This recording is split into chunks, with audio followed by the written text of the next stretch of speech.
things are really spicy on Potomac, and you're bringing a lot of the heat.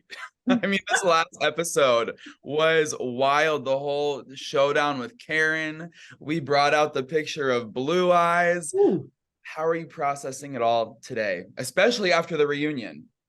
Yeah, you know what? So, okay, so first of all, when I watched that episode, they sent it to us before the reunion. I died laughing at the sketch of the blonde in Georgetown. Oh, I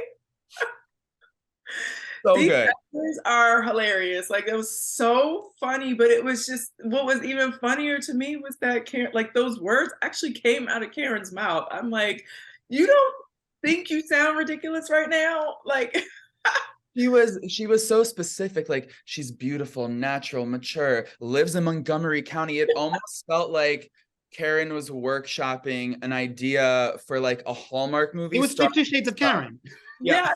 Oh my God, it was the funniest thing. So like and it's like I don't know. I guess I gotta find wherever she said she read it on a blog. And then that was the other part that was like, once they reveal that it was read on a blog. And I'm like, so you read this on the blog, and from that you deduced that it looks like that she looks like you and that he wants you. I'm just like, this is the most insane, laughable joke I've ever heard. Well, so. That's what it came down to, that Karen said that Juan apparently is trying to deliver something other than pizza to her door. I mean, I think Karen is letting you all know who she thinks about every night when she goes to bed. I mean, the delusion, it's like obvious that she wishes there was a little something there. So what were your thoughts on her claiming that Juan propositioned a threesome with Karen? She was so confident when she said it. I mean, it was so funny because like I didn't even remember, like it was so long ago. We're talking about something that was said at the season 4 reunion. Like we're in season 7 now. And so I vaguely remember like us, laughing and joking about a threesome at the reunion. And so I'm like, okay, I first of all, I know Juan, he's very playful. He is flirty. And I know that if he said whatever she said, he said to her, it was a joke. Like, I just was just like, you sound ridiculous. Like, she sounded like she's been sheltered all her life and has never had an interaction with, a friendly interaction with a man. And I was just like, this clearly was him being playful and joking, just about what just transpired at the reunion. And I just brushed that off. And in the moment when she brought up like how he hugged her and she felt uncomfortable, like it was still laughable to me. But when I watched the episode, I was like, you know what, this is actually borderline dangerous, because I felt like she was implying something that didn't happen, that just we shouldn't put out there. You've got Candiace all mad about what Gizelle said about Chris. And then you have Karen over here talking about, oh, he hugged me hard and I was uncomfortable. I'm like, we've got to stop this. Like, it was too much. Well, that's what, when I was watching, I was thinking that exactly, where I was like, we just got past having a whole conversation about how these allegations can really upset people with their partners and everything like that. Did Candiace kind of talk to you after that to be like, because you've been so far like defending Candiace through the season, which she's been appreciating. I was wondering if she reached out to you.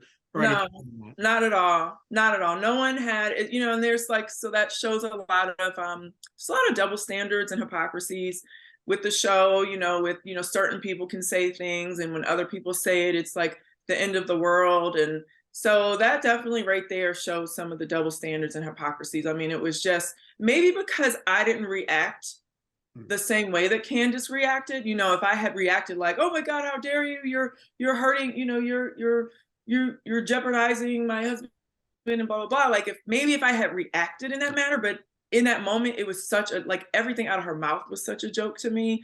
But when I look back on it, when I watched the episode, I was like, wow, I'm like, this is so interesting that you can sit here and throw this out there as if that, like, there's no reason for you to bring that up if you're not implying something happened inappropriately, So the language was so charged too. Like he crushed my breasts into my vertebrae. It was a lot. Yeah, and I'm just like, I don't, if that's the case, why not say something then? Why not say something to him then? Why not say something to me? I don't care whether it's on camera or off camera. Like, I understand I'm on a reality show, and so if we're filming and that conversation has to happen on camera, I'm fine with that. But you're going to tell me you're going to wait over 3 years, to bring it up as if it was such a big deal? Like, no, if it was a big deal, tell me then, and I'll tell him, listen, the woman is fragile. She cannot handle your firm hugs. I know that's probably just Juan giving a firm hug. Like, he might, we give firm handshakes. He probably was giving a firm hug. He was not doing anything more than that. And when I bring it up to him, he doesn't even know what I'm talking about. He's like, I don't remember. Like, it was, so long ago. I don't know what I said. I don't know what I did. And so it's nothing that we're in the house like stewing over, but it's not right that you can go out there and just throw out an accusation like that and not be careful with what you're saying. So, and it seems like there really was a buildup this season between you and Karen, of Karen really giving you a lot of like little jabs that you even said you picked up on too. Did you feel she was coming at you a lot more severely this year than past years? And do you think why she might have been? Well, I mean, it's funny, like when we're filming, she's not saying all that nasty stuff to my face. She's saying it all behind my back in confessionals. Every time when I would see her in person, it was, oh, Robyn, when is the wedding? Tell me about the wedding. And, oh, she gives me the little veil. And, she was being nice and supportive. And honestly, in the back of my mind, because I know the type of person Karen is, I didn't trust it. But, there was nothing that was said to me outright and in my face for me to be like, for me to call her out on. And so when I'm watching the show, and it's like every single time she asked me about my wedding, she had some nasty, smart ass remark. I'm sorry. Oh, go for it. Yeah. Sorry. Okay. She had some like nasty, shady remark. I'm just like, it kind of proves what I was saying when I was calling her fake. Just pointing out how she's quite hypocritical and she says one thing and then does something else. And so it kind of goes along the lines with what I was saying. It's like, it's you just don't really know if the words that are coming out of her mouth are genuine. And I really mean that. Some of the words coming out of her mouth were a lot about your marriage and your wedding to Juan. And we know that you got a marriage license obtained back in August. Are we married today? The wedding wasn't fake? Nothing about my life is fake. Okay. I will say, just continue to watch the show. You'll see our plans develop and to see kind of, what eventually, was the ultimate decision on the wedding. So why do you think Karen was so fixated on your wedding / marriage? Honestly, I don't know at this point. I just think that she might be a little like obsessed with Juan or something. I don't know. It's really weird to me. I just feel like, especially coming from someone of her maturity, just because like, once you've gone through life and you've seen how life throws you lemons and you pivot and people actually end up just kind of living life the way they want to, it's like weird coming from someone like her who has experienced life to be so judgmental and fixated on what we're doing. Like I understand younger people who kind of are jaded and they don't really understand things, until you go through life, you don't really understand, what it's all about. But for it to come from her, where it's just like she's so pressed about what we're doing, it's just very strange. I don't know. Are you thinking about any of your castmates in particular when you're thinking these younger people who might be jaded and not understand life? Well, I think we saw that with Ashley before she had children, and she was so judgmental towards my life and the decisions that I was making in my relationship, which were really, really grounded in providing the best life for my kids. And she could not understand that. And now that she has kids, her whole perspective on life and relationships and children and being a parent has changed and evolved. And so, I think we see that, but I just know from my own personal experience, I know the person that I was when I was 25 I'm far different from that person at 43. And so, you just go through things, and you have, people close to you that go through things, and you just hear, it's just, the more you live, the more you understand, like, it's not that simple. So. Yeah, Robyn, I want to point out that your approach to handling the rumors about this Karen 2.0, you just called Juan immediately, and Juan shared what he wanted to share on that phone call. Why did you take that approach? Just calling Juan and getting him on the phone? Because I think I wanted to just cut to the chase. You know what I mean? It's like sometimes we like to draw and drag out these things with the husbands, and you make it a bigger deal than what it is. And I'm like, you know what? Well, let me get him on the phone. If this is what she's saying, let me see what he has to say, so that I know what I'm walking into, or what I'm dealing with, or what I can respond to. And first of all, like, anytime, my first thought was like, okay, I know this is bullshit, just because, and I'm never one to say, oh my gosh, my man is perfect, he wouldn't do that, because I don't put anything past anybody. Okay, man, woman, whatever. I don't put anything past anyone. However, I don't think any man on our show is stupid enough to walk around Georgetown. And I don't know if you're familiar with Georgetown, but it's a very Maryland populated touristy place where you cannot be discreet or incognito, right?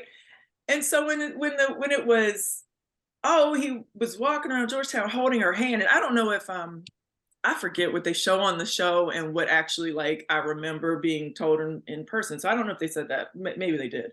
But they say he walked around Georgetown holding her hand, and I'm like, that would be the dumbest man alive. Like, you cannot be on a reality TV show, first of all. And second of all, Juan also has been a public figure in our area since the 2000s, because he played in the NBA. He played for the Washington Wizards. He played, at the University of Maryland, won a national championship. He's not that stupid to go to Georgetown and walk and hold somebody's hand. So I already knew it was bull crap. But I just wanted to hear it from the horse's mouth. Like, hey, this is what they're saying. What you got to say? What do you want me to take back to them? Mm-hmm. And I love how prepared you were for that lunch, because you came in so calm, tech ready. You have been the tech pro this season. You were just sitting. I was like, is she playing Candy Crush? No. She's pulling up a photo that you had. You said that Gizelle sent that to you 6 months ago. Did you kind of know in the back of your mind, it's like, I might need to be using this if Karen comes for me? You know what, honestly, so I think a lot of us have stuff in our back pocket. I will honestly say that's not the only legit, concrete information that I have on her. For years. And it's kind of like, don't push me, I won't push you type of situation. I'm sure we all have, so-called information on each other. And so I'm not the type to go around just because I have information on someone to go, oh, this is what I heard. This is what I heard. This is what I heard, because we've been hearing stuff for years, even stuff that comes out of her own mouth. And so, I'm not motivated just to spread gossip just for no reason. But, if you're going to come at me and call me fake, then I'm definitely going to point out, how your institution is fake and you're trying to sell people on something that doesn't exist. So. And you said you had more stuff in your back pocket, and I know you can't give away anything about the reunion, but we know you filmed the reunion and we're so glad you survived it. When you were like, oh, you're doing it this week, I was like, let's see what happens at the reunion, because I have a feeling it gets intense. Did you have to bring out any extra evidence from your Karen file? Well, I think a certain someone didn't want us to do that, so they were playing nice, very nice. So, very disappointing, right? Yeah. Okay. So you didn't have to, dip into the brief. Yeah. Okay. Wow. Yeah, I didn't have to open my book of receipts. Yeah. How would you describe the reunion overall? Was it dramatic, explosive? Did we find resolution with some of the ladies? Ooh. You know, it was, I mean, you're definitely going to get the dramatics, the explosiveness. I don't know about resolution, which, yeah, I mean, I'm hoping maybe there was some clarity, at least from my standpoint, of like things that I said and did. But as far as like resolution with most of the cast, it's a little rocky. Do Okay. you feel you're in a more of a good place with people than you were before? Yeah, I honestly, I personally left the reunion feeling fine. You know, it's and see, I'm the type, I don't really hold on to stuff like, you know, I don't come home and wallow in what somebody said, and I'm the type, I take notes, and I'm just kind of like, okay, I see who's a friend, who's not, blah blah blah blah blah. But I walked away from the reunion, feeling like I didn't really have any further conversation I need to have with anyone. Did Juan make an appearance? No, he's in basketball season right now. And so, he cannot step away from his team and practice and games to sit at a, you know, sit with a group of people who are yelling at each other. He just can't do that. I'm glad you brought up sitting, because I feel like, because Bravo even leaked on their Instagram the seating chart, because they were like, because you guys are going to find out anyway. Were you shocked at where you were sitting? Because everyone I know online was kind of like, wait, Reasonably Shady isn't together. What's happening? Did you like your seat? How was that breakdown? Yeah, I mean, I don't like, I wasn't really like, my seat is whatever. I just thought I thought it was strange. I thought the whole configuration was strange. Gizelle and I have been on opposite sides before. Season 5, we were on opposite sides. So, that was fine. Like, we're not connected at the hip. We see each other all the time anyway. We talk all the time. It's fine to get a little distance. It's okay. But I just thought the configuration itself was very strange. What was the strangest part of the seating chart for you? It was Giselle, Ashley, Wendy. And I felt like they could have switched Ashley and Wendy with me and Mia. Just, I don't know. I thought that would have made a little bit more sense. Gotcha. Wait, of Wendy, how are you and Wendy after the reunion? Because so much was said this season specifically about your reaction to the whole martini toss situation. Did you guys find any resolution there? I mean, I said what I had to say. I was able to explain, where I was coming from. See, the thing is, there was a lot of context left out. And so, Wendy had the context. Everyone knew why I was saying what I said, because they heard what I said. So it wasn't even about resolving anything with Wendy, because if, like, at the end of the season, we didn't have issues. Our issues weren't rooted in anything that happened in season 7. All of our issues were rooted in season 6, to be honest. And so I was able to explain that. I was able to, explain why I was saying the things that I was saying with the martini toss and my standpoint on that. And honestly, if she has I don't know, I guess we're fine. I mean, I don't know. Like I said, it wasn't like there was no big, if she developed an issue with me, it happened while the show was airing and the fans were getting mad and she's getting mad with them, because we didn't have issues season 7 about anything that I said or did, because everyone had all the context. Do you consider Wendy, do you like Wendy today? Because on the show this season, you were like, I don't like Wendy. We resolved. So like I said, our issues were stemmed from season 6, and we actually talked about it. You all didn't really get to hear us talk about it in detail. When we were at Candace's graduation party, we were primarily talking about everything that happened in season 6. So we were able to talk through that stuff, and then I was fine. So after that, I don't have any issues.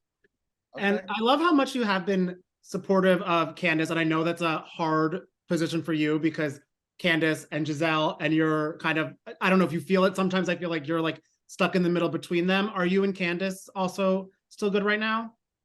I assume we're good. I feel like, on my end, I assume we're fine. I don't know.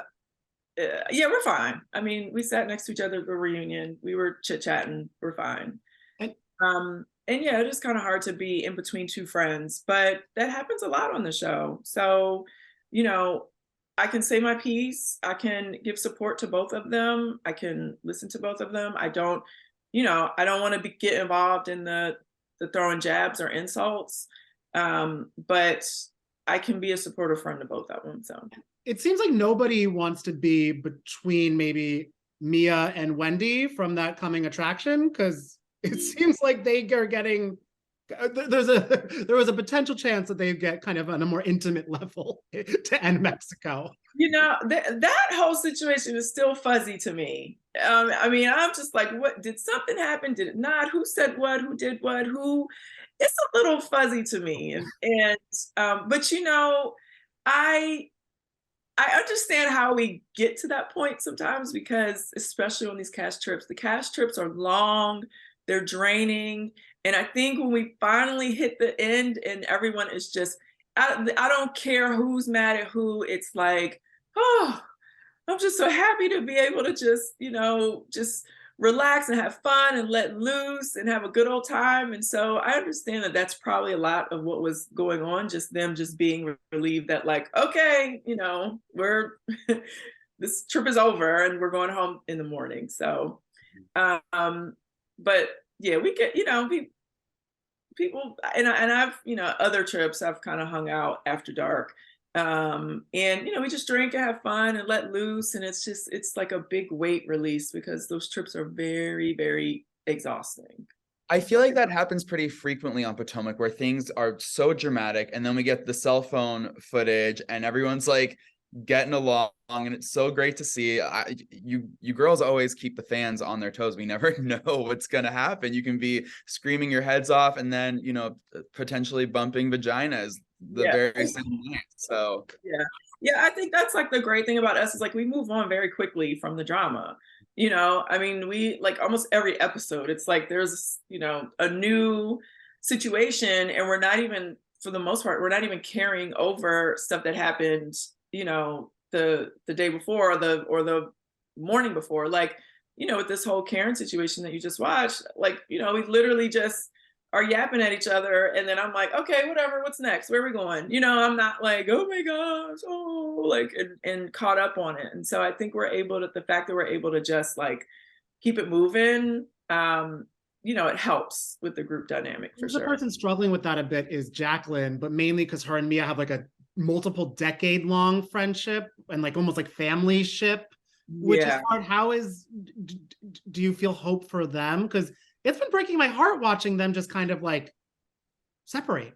Yeah, that situation is really unfortunate. And I do think when you have a friendship that long for, almost 20 years or so, however long they've been friends, and it falls apart in front of cameras, like, that makes it so much worse. It's like, and I really was, I mean, I'll be honest, I was disappointed in Mia with how she handled it, because I felt like, as a housewife who brought your friend on the show, you should definitely, protect your friend and have your friend's back and try to kind of look out for her and not let the show change the dynamic of your friendship. And, I just felt like Jacqueline in this situation just was a little bit more naive, maybe. I don't know, but it just is so unfortunate. And we all hated to see it happen. And I had hope for them at the reunion, but I honestly can't say what's next for them. I can't. Well, Robyn, before we let you go, speaking of hope at the reunion, I am curious, how did things play out for Gizelle and Candace? Not great. Not great. Okay. They won't be going to Thailand together again anytime soon. Yeah, not voluntarily, that's for sure. Yeah. Not great. Wow. Okay. So no resolution there. Did Chris come out? Did Chris get to have his say? Yeah, he was there. He had a lot to say. Okay. Yeah. How did Gizelle take it? Like she always does. Bullets just boom, boom, boom, boom, boom, boom, boom, you know. Bulletproof. And we're glad to, because we chatted with her. We're happy that we got both sides of Reasonably Shady, but also we're glad that she got to let us know that she's having a little light fun with Jason from Winter House. So I hope maybe she got to text him after to let loose. Yes, they've been enjoying their time together. I'm almost getting jealous. I'm like, you know, when your friend starts to like hang out with somebody, and I'm like, hello, where are you? She might be like entering boyfriend land soon. I don't think so, because I don't think that's what she wants. I don't think she wants like, you know, a commitment situation, but she's having fun and I'm happy for her. We'd love to see it. Well, Robyn, thank you so much for taking the time today. We appreciate you.